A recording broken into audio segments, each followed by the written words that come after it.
You may have noticed that there has been some absolute killer front pages from our mate Troy Bramston.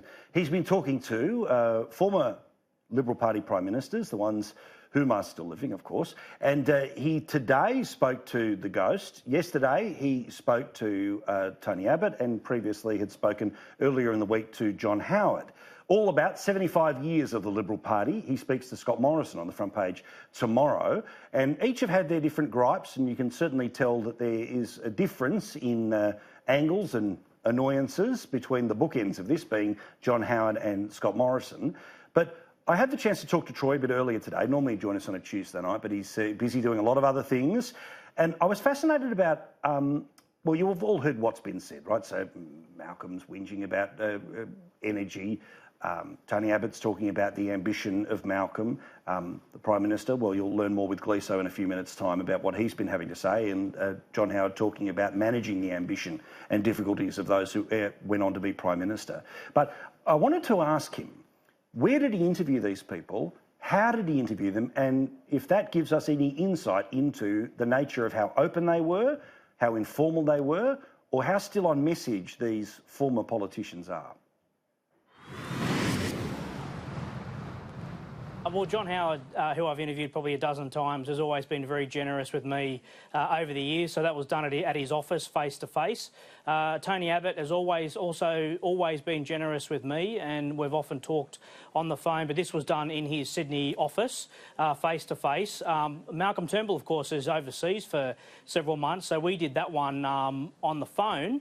And Scott Morrison just had a brief time yesterday to talk to me, probably about 20 or 30 minutes, and so we did that on the phone as well, which was a public holiday. But, I mean, it's always better to interview people face to face, but if you've established a relationship and a degree of respect between each other, you can still make phone interviews work, and I think they've worked on this occasion. Now, I know that there's a lot of people who, things are so fractious in parts of the Liberal Party that what I'm about to say may well annoy people. It's not intended to annoy people. It's just meant to be an observation of where we sit today.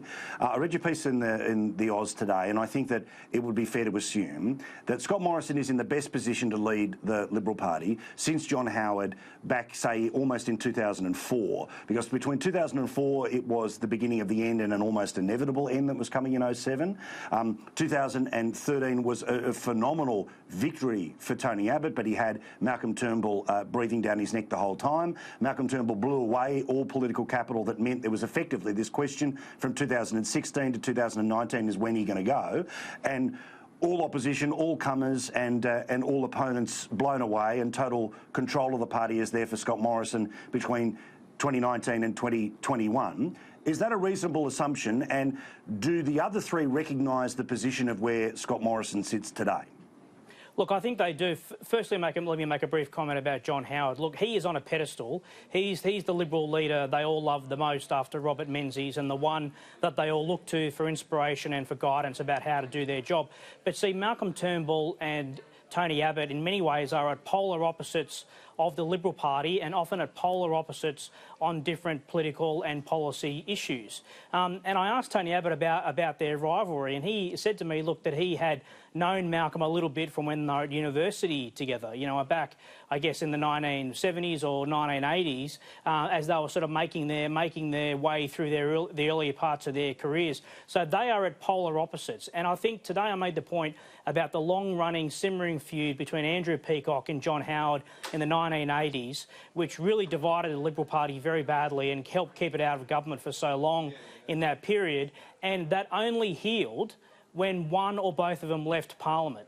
And so we now are in a position where Scott Morrison is able to, I think, lead without anybody looking over, without having to look over his shoulder at anybody, without being constantly undermined. Because let's remember, whether you agree or not, Turnbull blames Abbott largely for losing the Prime Ministership, and Abbott blames Turnbull for losing the Prime Ministership. But you're right, Paul, that Scott Morrison now is in a very unique position. Not only does he not have those two polarising figures out of the Parliament, he is steering very much a middle course. He doesn't see himself as the advocate for the Liberal or Conservative view inside the Liberal Party. He's very much a cautious, pragmatic, moderate leader, and that's how he sees himself. And so he's very attuned to the Howard model of managing internal differences, and I think that'll pay quite a significant political dividend for him. So for Labor people, what should they fear about the current Liberal Party, and what is still unresolved and still a big structural problem where Labor has an advantage over the Libs, after being able to sit down with these people and study the party at 75 years? Well, Paul, it is 75 years since the Liberal Party was formed in 1944, and it was formed not as an attachment to an outside organisation. I mean, the Labor Party is umbilically attached to the trade union movement. It's its political arm, and the trade union movement, particularly over the past 20 years, has become much more dominant within the Labor Party, and that is an electoral negative for the party. There's no doubt in my mind about that. So in talking to the former Prime Ministers, they see a Liberal Party that does not have any vested interest. It's not the party of big business or small business. They see it as a grassroots political movement. So that is a benefit for them. But with Scott Morrison, you know, he's now leading a government in its 7th year, having won 3 elections and him the 3rd Prime Minister in government. But it looks like it's got a fresh new lick of paint all over it. Scott Morrison looks like a very new Prime Minister. He's got a refreshed team, a good Deputy and Treasurer in Josh Frydenberg, who also has only been there for just a little over a year.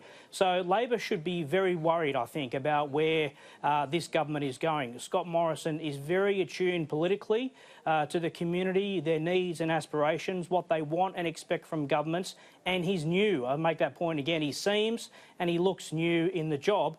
And of course, Labor, as we've been talking over on your program for many months now, is in diabolical trouble. It's got structural defects, it's got an identity crisis and a very lacklustre leader in Anthony Albanese. Yeah, agree completely. Troy, can't wait to have you here for the whole full hour next week, and I've got the feeling that there might be another book in you, and you've certainly started off with 4 pretty impressive interviews, mate. All the best, congratulations. It's been an excellent series. Well done to you and everyone at the Oz. Thanks very much, Paul. Appreciate it.